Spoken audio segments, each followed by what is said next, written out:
setelah Prabowo menurunkan sinyal, "Hei Solo, pengaruhmu sudah mau saya amputasi." Sepertinya Joko Widodo salah pilih lawan. Dia salah pilih lawan. Karena pikirannya orang-orang ini akan kendor setelah diancam. Ternyata semangatnya makin naik. Nah, mungkin karena yang digunakan oleh mereka adalah para komisaris BUMN.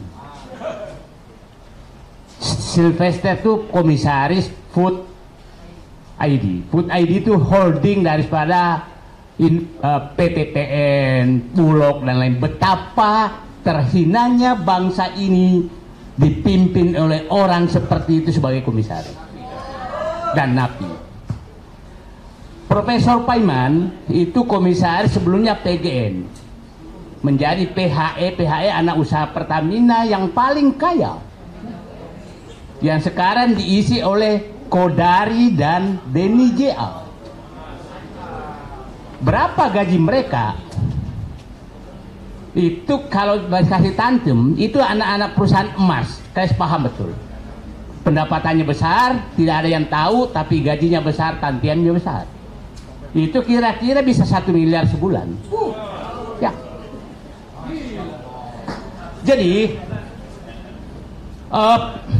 saya datang ke sini karena saya ingin hadir kepada perjuangan teman-teman untuk mematikan dan menguburkan sumber persoalan bangsa selama ini, yaitu dinasti Solo. Karena dialah yang membuat persoalan bangsa semua ini pecah belah, dan kita dipecah belah dengan uang negara yang dipakai menghajar seluruh yang dia tidak sukai dari badan usaha milik negara yang dibayar miliaran rupiah uang rakyat. Jadi, Allah sedang membuka pintu. Saya mengikuti semua kasus tentang Tom Lembong, betapa Jokowi sangat berpengaruh, dan kemarin langsung setelah Prabowo menurunkan sinyal, "Hei Solo, pengaruhmu sudah mau saya amputasi." Ya. Nah, diamputasilah pertama abolisi. Saya nggak mau bahas amnesti karena saya nggak paham. Ya. Bukan kasusnya, jadi saya nggak perlu.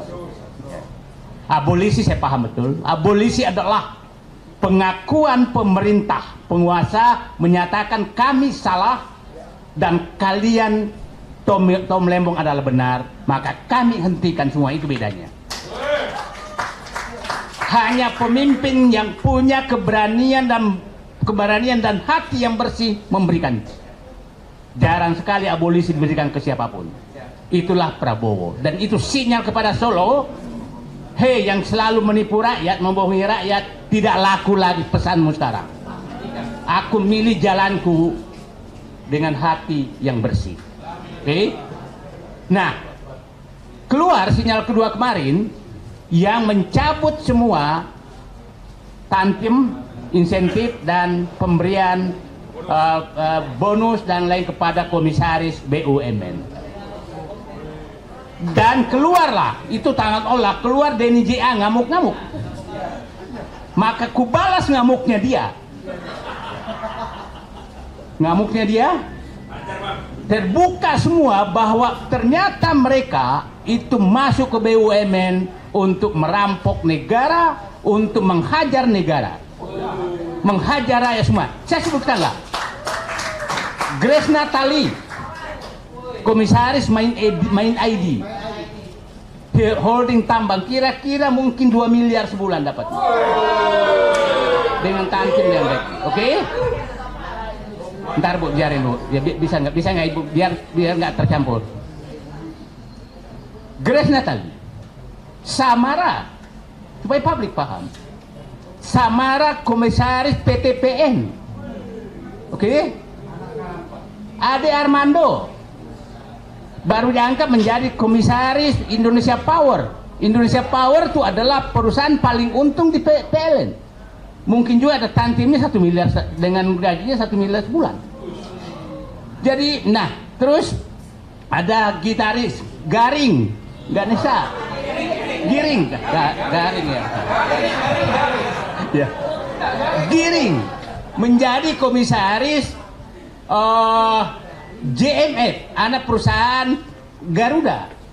Yang untung di Garuda hanya JMF. Jadi mereka tuh memilih anak-anak perusahaan yang besar, yang tersembunyi, yang dapat penghasilan besar.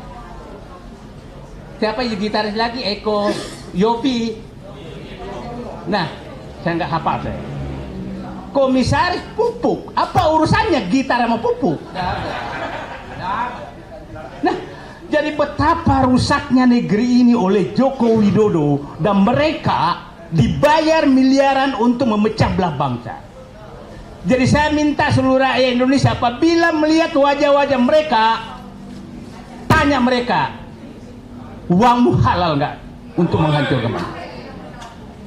Ya, dan saya yakin di tempat lain juga melakukan hal yang sama.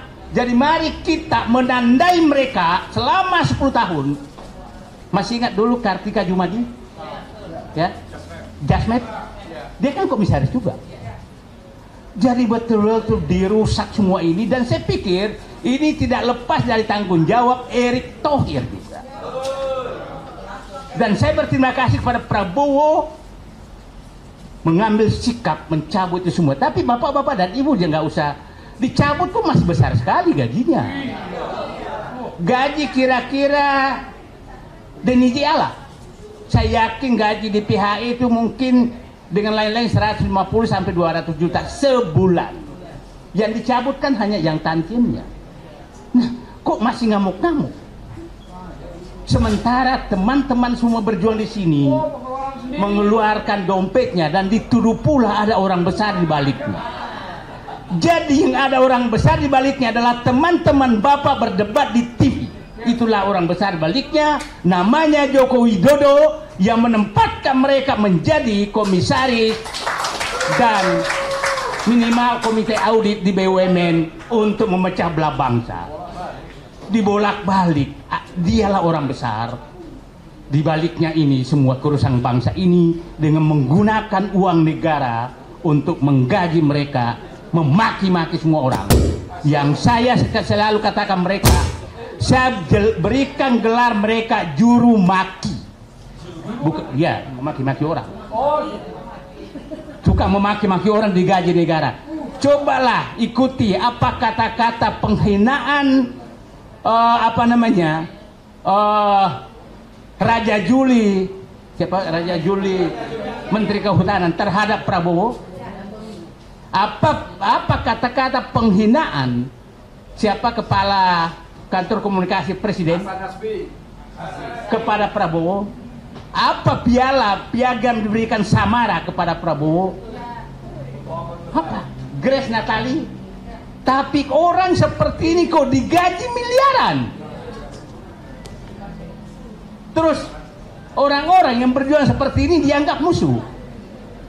Saya pikir Presiden Prabowo mudah-mudahan melanjutkan jalan yang benar dengan 2 tanda, yaitu memberikan abolisi kepada Tom Lembong, dan mencabut kenikmatan berlebih pada komisaris BUMN, dan saya berharap dilanjutkan dengan pemecatan mereka di BUMN. Pemecatan mereka di BUMN. Saya mengikuti proses ini. Jadi saya begini, saya kalau resah menghubungi semua yang saya kenal.